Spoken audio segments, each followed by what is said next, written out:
अस्सलाम वालेकुम नाजरीन, आप देख रहे हैं HM TV और मैं आपका मेज़बान हमाद मलिक आपकी खिदमत में हाजिर हूँ। आप देख रहे हैं प्रोग्राम तजस्सुस।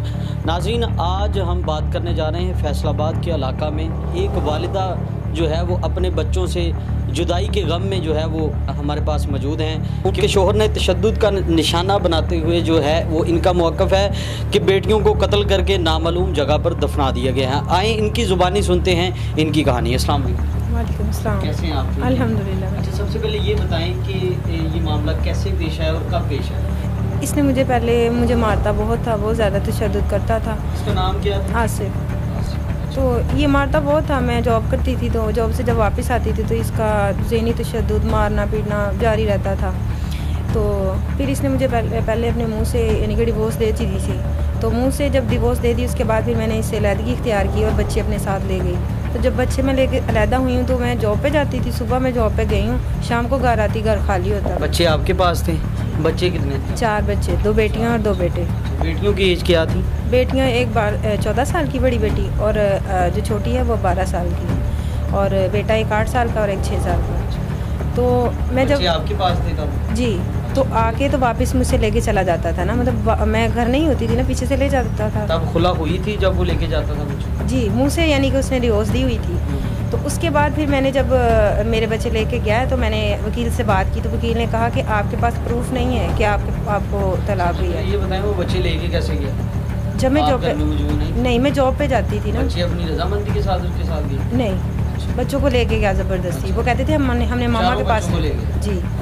तो इस तरह 2-3 दफ़ा इसी तरह उसने किया। तो फिर मैंने वकील से बात की तो वकील ने कहा कि पहले तुम अपना खुला के लिए उसके ऊपर केस करो कि तुम उसे खुला ले लो, फिर बच्चों की कस्टडी का साथ केस कर दो। मैंने कहा ठीक है। फिर मैंने इसी तरह मतलब केस किया उसके ऊपर खुला का।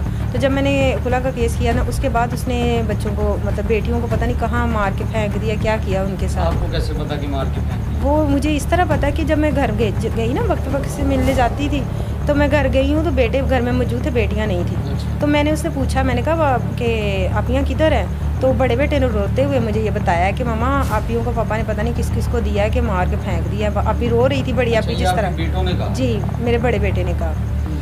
तो फिर उसका ये जब मैंने सुना बयान तो फिर मैंने इसके पापा से पूछा, उनके पापा से, आसिफ से पूछा। मैंने कहा तुमने इस तरह किया है उनके साथ? तो कह रहे जिनकी थी ना वो ले गया, मैंने मार दिया उसको, तो वो नहीं आएंगे, अब कभी वापस नहीं आएंगे, ये उसके अल्फाज थे। तो उसके बाद मुझे यकीन नहीं था। मैंने अपने उसके जो रिश्तेदार हैं उनके पास जाती थी, ढूंढा, मैंने बहुत ढूंढा, तो मुझे यकीन नहीं था कि कोई बाप ऐसा कर सकता है। तो लेकिन मुझे कहीं से भी नहीं मिली। मुझे कहीं से जब नहीं मिली हैं तो फिर उसके बाद मैंने फिर CPO के पास गई हूँ। वहाँ पे मैंने जी मैं गई थी। तो लेकिन उन्होंने मेरी बात जो है ना वो खुद से नहीं सुनी। उन्होंने कहा कि मैडम सना वहाँ पे खड़ी थी, तो उनको कहा कि इनका केस आप देखें। वो मुझे अलग लेके गई हैं एक रूम में, फिर उन्होंने मुझे अपने साथ थाने लेके गई हैं। वहाँ जाके उन्होंने मेरी सारी बात सुनी है। उसके बाद इसको बुलाया उधर। तो तब ये कहाँ पे था जब बच्चियों को इन्होंने बोला कि मैंने मार के फेंक दिया? जी। फिर उसके बाद ये यहीं पे मौजूद था आपके सामने? जी, फैसलाबाद में ही रहता था ना जी। तो फिर जब ये आया थाने में जी, उसके बाद आप वहाँ पे मौजूद थी? जी, मैं थाने में मौजूद। क्या बात हुई वहाँ पे?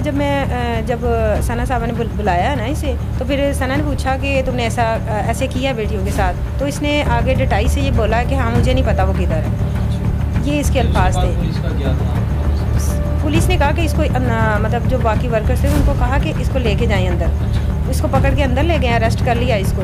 फिर उसके बाद सना जो है वो कहीं गई हैं, मैं कह रही हूँ मैं CPO के ऑफिस जा रही हूँ। तो जब वापस आई हैं तब मैंने उन्हें कहा, मुझे वो चलेगी CPO जी, तब आप वहीं पे? जी, मैं 5 बजे तक वहीं बैठी रही शाम तक। तो जब वापस आई हैं तो मैंने कहा मेरी इससे एक दफ़ा बात करवाएं कि मैंने उससे बात करनी है। तो वो मुझे कहती कि हमारी मजबूरी बन गई थी उसे छोड़ना। ये सना साहब आप गई हैं पुलिस स्टेशन? जी, वो बंदा उन्होंने पकड़ा? जी, पकड़ लिया। वो पुलिस स्टेशन में था जी। सना बिलाल साहब हैं, साहिबा हैं, जो वो चले गई CPO जी। लेकिन आपका जो साहब का शोहर था वो मौजूद था पुलिस स्टेशन जी।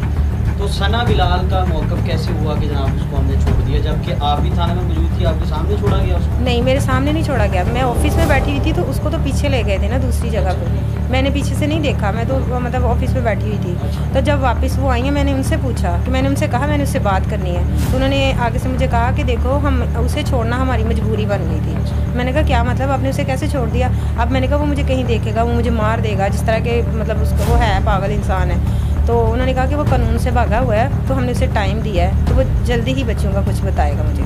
तो लेकिन मैंने वहाँ से मतलब मैं रोने लगी काफ़ी, मैं वहाँ रोई। मैंने कहा ये आपने अच्छा नहीं किया उसे छोड़ के, वो एक मुजरिम अपने मुंह से इकरार कर रहा है कि मुझे नहीं बच्चियों का पता, तो आपने क्यों छोड़ा उसे। फिर उसके बाद दोबारा थाने में आपने जी चक्कर लगाया? दोबारा जी मैंने दोबारा फिर मैं गई हूँ ना, तो दोबारा CPO के पास जब मैं गई हूँ ना, मेरी एप्लीकेशन इसी तरह दोबारा फिर उन्होंने सना साहबा ने मुझे कहा कि ठीक है हम इस पर दोबारा वर्क करेंगे, दोबारा फिर आप एप्लीकेशन दें। तो दोबारा फिर मैंने एप्लीकेशन दी। कितना अर्सा हो चुका है एप्लीकेशन? ये तकरीबन जनवरी में आई थिंक दी थी। इसी साल की जनवरी में? नहीं जी तो तब से लेकर अब तक पुलिस ने कोई इनेक्शन? नहीं। अब आप क्या मुतालबा करना चाहते हैं? मैं यही कहती हूँ कि मेरी बेटियाँ जहाँ भी हैं, अगर तो वो ज़िंदा हैं तो भी मुझे मिलवाई जाए, मुझे दें ना, क्योंकि 2 बेटे अभी मेरे पास हैं और मुझे उनका भी ख़तरा है। वो भी मुझे कहता है कि इनको भी मैंने छीन लेना तुमसे, और अगर अल्लाह ना करे अगर वो नहीं है तो भी मुझे पता तो चले। जब से वो छूट के गया उसके बाद आपसे रब्ता में है? जी वो कभी कभी कॉल करता है जी, कॉल करके बच्चों की खैरियत पूछता है, और मैं उससे यही कहती हूँ कि मुझे मेरी बेटियाँ वापस दो। पुलिस को आपने इत्तला की? जी मैंने उनको बताया, सना साहबा को बताया, उन्होंने आगे से कोई रिस्पांस नहीं दिया मुझे।